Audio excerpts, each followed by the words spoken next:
quickly run through those topics that we have for you this morning. We understand that Abia State government is about to appoint transition committee chairman for the 17 councils. The government came out and said projects to be undertaken in the 17 council areas will be undertaken, but that will be after statutorily elected or constituted officials come on board. And we also understand that there are about 900 and something autonomous communities, but 232 of them do not have traditional rulers. One will be asking, what is the purpose of this news? We're talking about the traditional politics now. Politics is not in our communities this morning on the show.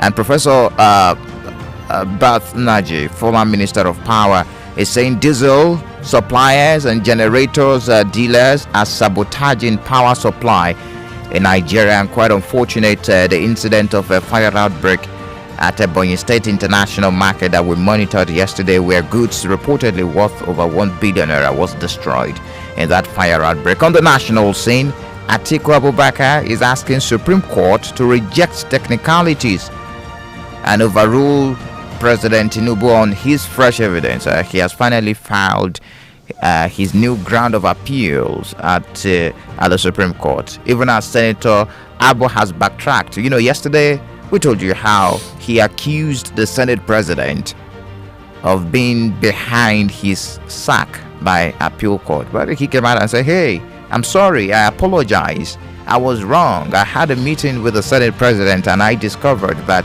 he is not behind my sack. Even as Senator Akpabio met President Tinubu and dismissed there is crisis in the Senate.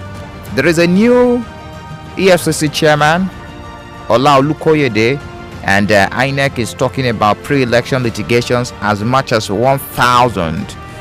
And we're revisiting what YAG Africa is suggesting to INEC this morning. Emulate Liberia, include candidates' names and photos on ballot paper. So those are the stories we have for you this morning on the show. Join the conversation on our Facebook page, facebook.com/Enyimba 943 FM. You can also join the studio phone lines when we get to that point this morning. All right, are you ready for us?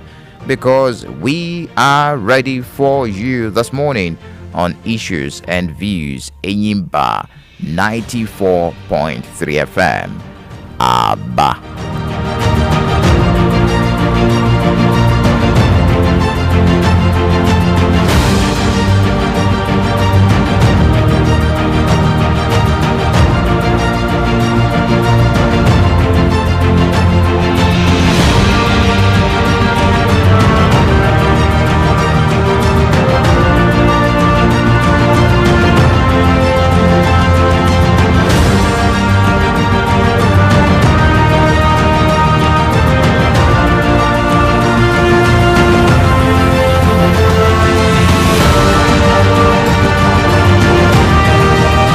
Well, have you ever wondered how many autonomous communities that we have in Abia State?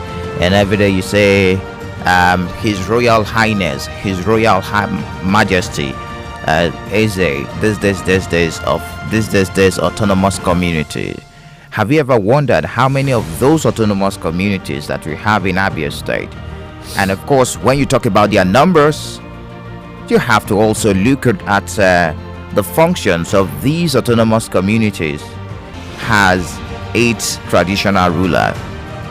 That's a big question, right?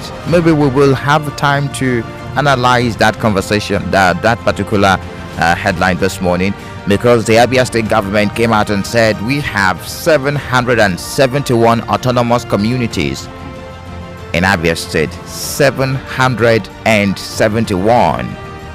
But out of the 771, 539 have recognized traditional rulers, leaving 232 without the traditional rulers.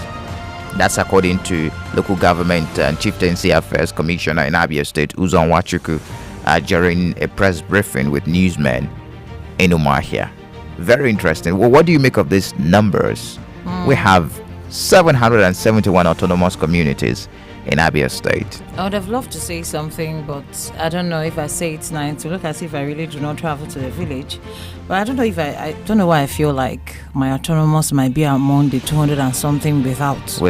Yes. A recognized, because we have some that have traditional rulers, but they are not recognized. Because of 1, 2, 3 issues. 3 families, 4 families, 6 persons laying claim on to the throne. Yes. So some do have. It's like talking village politics this morning. So no, but I think it should be looked into because it's necessary. They are the closest to the grassroots. You know, they're the closest to what is happening in the community. For instance, the issue of the palliatives. I was thinking that's the closest. They should go through. Exactly, that's the closest because they stay autonomous community. Then what about the local government?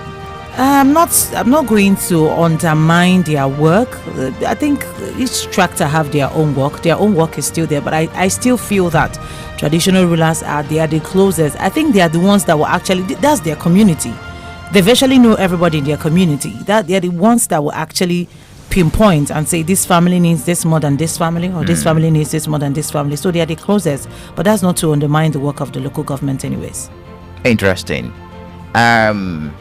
I know these autonomous communities, their functions cannot be overemphasized. Neither can it be underemphasized. It's more like the lowest units that you can reach out to in terms of development and governance. For example, after the family, you have I don't know what they call it here in the Igbo land. After the family, you have before you even get to the age group, you have like the extended family. Then from the extended family you have the kingsmen. Kingsmen. Then from the kingsmen you have the age group. From the age group you can now talk about the development association of a particular town. Then you can now talk about the autonomous community. Communities do have prime ministers right here in the southeast. After prime minister, they do have the traditional ruler. Now, the question is, what are the functions of a prime minister and that of a traditional ruler? Are they similar? I do not know much about these traditional settings because I was not born and bred here. But